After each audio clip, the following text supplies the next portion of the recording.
Welcome students, myself Dr. Satish Chandra Pandey. Today's topic is type of operating system. What are the types in the operating system? Firstly, we will discuss. In earlier lecture, we had discussed about operating systems and functions of operating systems. Now we will discuss types of operating system. An operating system performs the all basic tasks like managing files, process, memory, security, etc. Operating system becomes an interface between the user and the machine. Some of the widely used operating system which are generally used in this routine life, these are batch operating system, time sharing operating system, network operating system, distributed operating system and real time operating system. There are so many types of operating system, but these are listed. These are the main types in any type of operating system. Now we will discuss about first batch operating system. What is the batch operating system? Such as batch operating system. Batch means a group of jobs. The type of operating system does not interact with the computer directly. As we know that there is an operator which takes similar jobs having same requirement and group them into the several batches. For example, payroll system, bank statements, etc. These some of the advantages for these batch operating system. Multiple users can share the batch system. The main advantage is. Another advantage is the idle time for batch system is very less. These are the advantages and some disadvantages.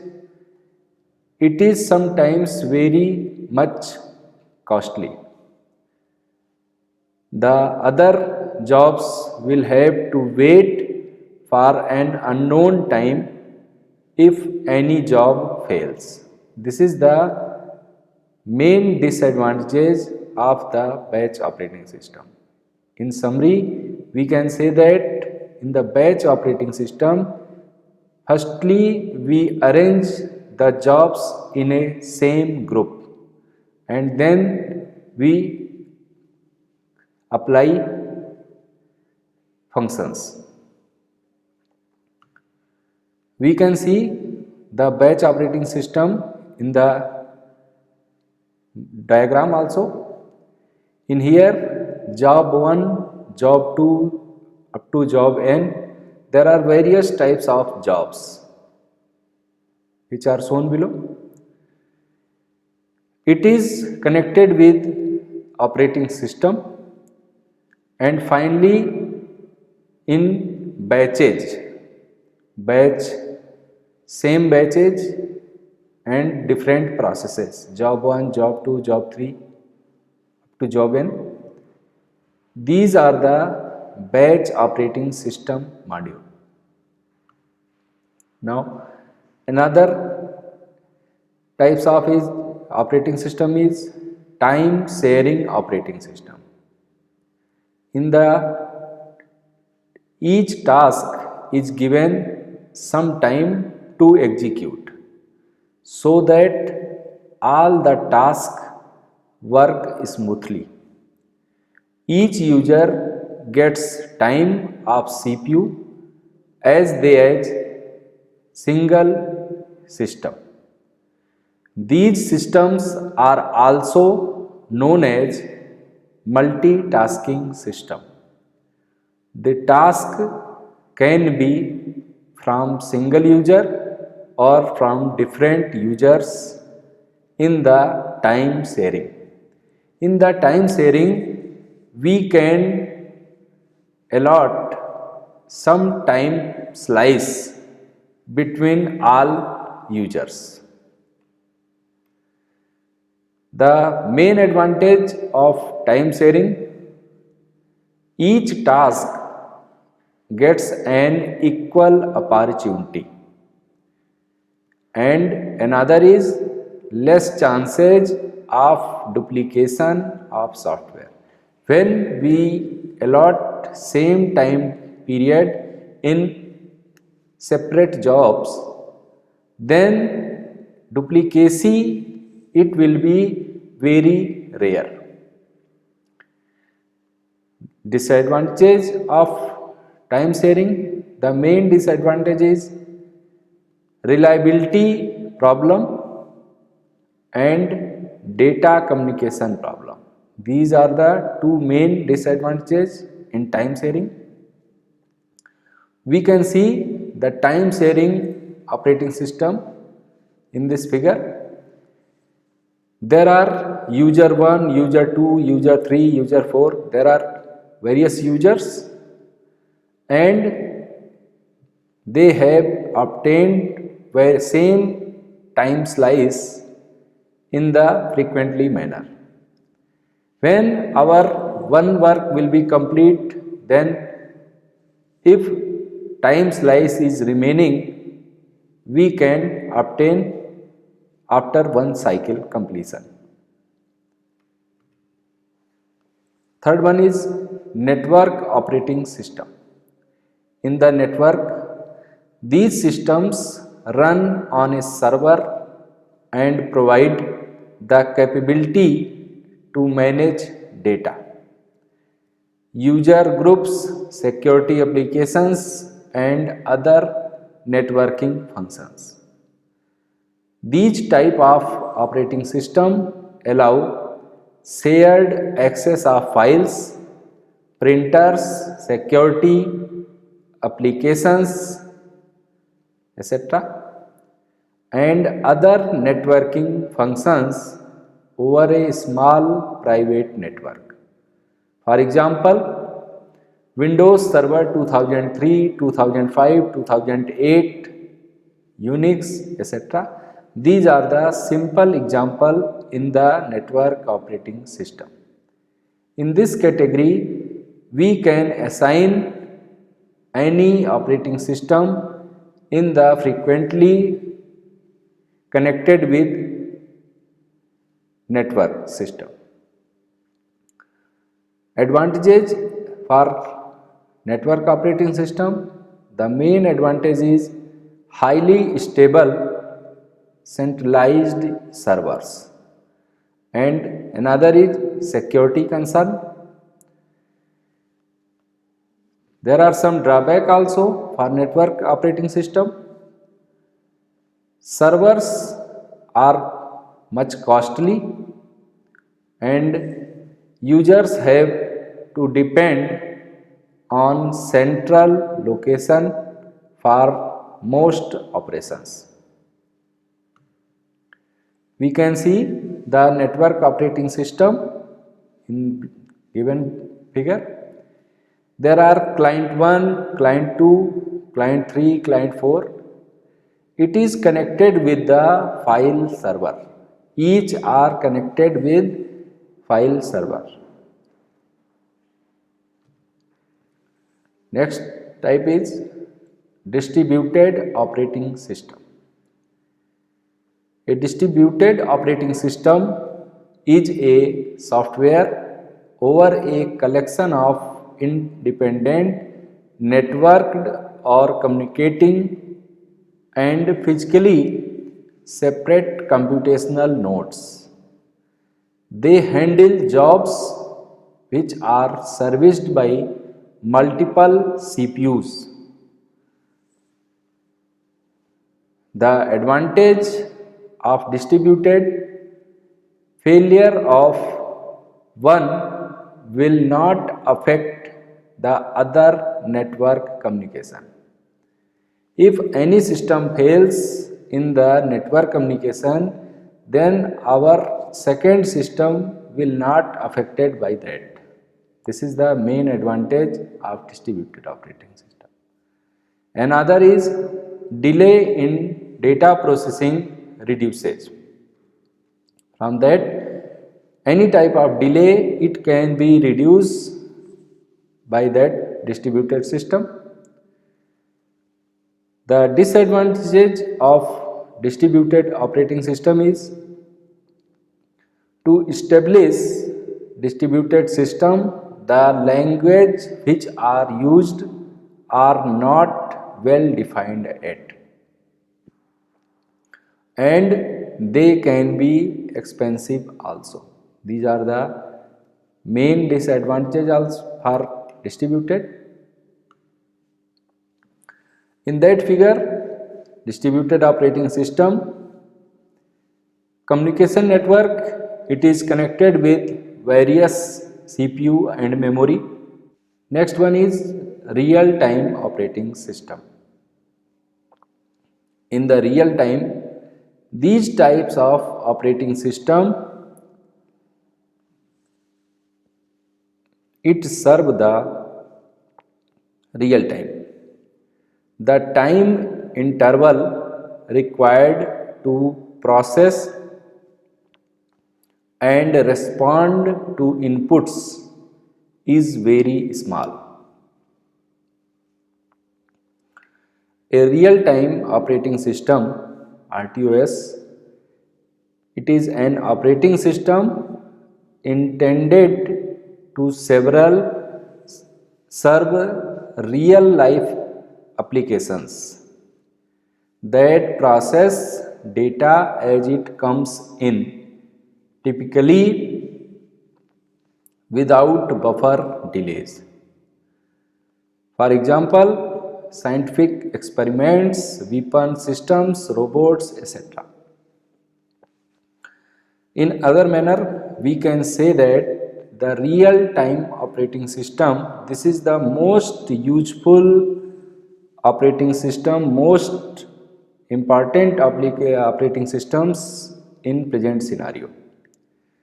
Real time, that means what are the current location, current time, what are the exist time for that process completion. It will be depend on the totally on real time applications. The main advantage, maximize utilization of the devices and the system. This is the main advantage for any real time, because when we want this process will complete, and that means no extra time will be there. Time assigned for shifting tasks in these systems are very less. There are some drawbacks also for real-time operating system. Sometimes the system resources are not so good and they are expensive as well. Another is the algorithms are very complex and difficult for the real-time operating system. In the figure, user, application programs, RTOS and hardware. These are the four contents for any real-time operating system. It is connected with one another in both directions. That means all are important for one another. Now, the next content is process scheduling. What are the process scheduling? Scheduling, it will schedule any task. Process scheduling, maximizing CPU use, quickly switch processes onto CPU for time sharing. Process scheduler,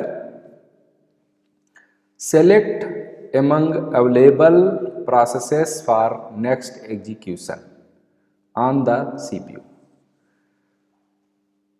Maintaining scheduling queues of the process. Job queue.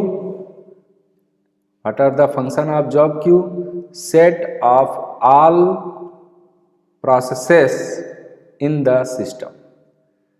Ready queue. Set of all processes residing in the main memory, ready and waiting to execute. Device queues, set of processes waiting for an input-output devices. Process migrate among the various queues. These are the process scheduling.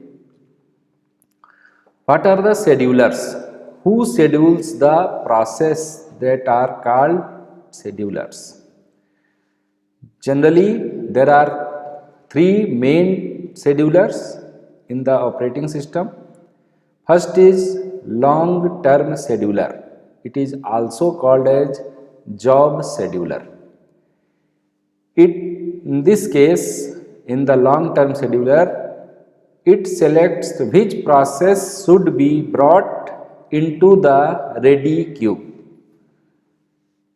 Long-term scheduler is invoked infrequently. That means second, minutes may be very slow. It is the long-term scheduler. Another one is medium-term scheduler. In the medium-term scheduler, it is a part of swapping. It removes the process from the memory. This is the main work for medium level scheduler. And third one is short term scheduler. It is also called CPU scheduler. It selects which process should be executed next and allocates the CPU. Sometimes the only scheduler in a system. Short term scheduler is invoked frequently. Millisecond must be fast. The main condition for short term scheduler is it should be very fast. What are the CPU scheduler? Short term scheduler select from among the process in the ready queue and allocates the CPU to one of them. Queue may be ordered in various ways. CPU switches decisions may take place when a process switches from running to waiting state, switches from running to ready state, switches from waiting to ready terminates. These are the three conditions for CPU scheduler. Scheduling under 1 and 4 is non-primitive. All other scheduling is the primitive. We will discuss. Consider across the shared data. Consider preemption while in kernel mode. Consider interrupts occurring during crucial operating system activities. What are the criteria for scheduling? There are various criteria. First is CPU utilization. The function of CPU utilization, keep the CPU as busy as possible. the main work is. Second is throughput. It is the measure of work in terms of number of processes completed per unit time. Turnaround time, another criteria. In it, amount of time to execute a particular process. That is, turnaround time equal to time of completion of job minus time of submission of the job. Another criteria is waiting time. Amount of time a process has been waiting in the ready queue. And response time, it is the amount of time it takes to start responding, not the time taken to the output that responses. Another is Gantt chart. A Gantt chart is visual view of task scheduled over time. These are the some criteria for any scheduling. Operation on process. Systems must provide mechanism for process creation, process termination, and so on as detailed text. In the process creation, parent process create children process, which in turn create other processes, forming a tree of processes, generally process identified and managed via a process identifier. Resource sharing operations options. Parent and children share all resources. Children share subset of parents' resources. Execution options. Parent and children execute concurrently. Parent waits until children terminate. These are the some operations for any process. In the process termination, any type of process executes last statement and then asks the operating system to delete if using the exit system call. Return status data from child to parent for wait process. Process resources are deallocated by the operating system. These are the operations in the operating system for processing any scheduling. What are the scheduling algorithms? There are various schedulers. There are various scheduling algorithms for doing the job, such like FCFS scheduling, first come first serve. Another one, SJF scheduling, shortest job first. Priority scheduling, round robin scheduling. These are the types of scheduling algorithms. In next lecture, we will discuss about that algorithms. Thank you.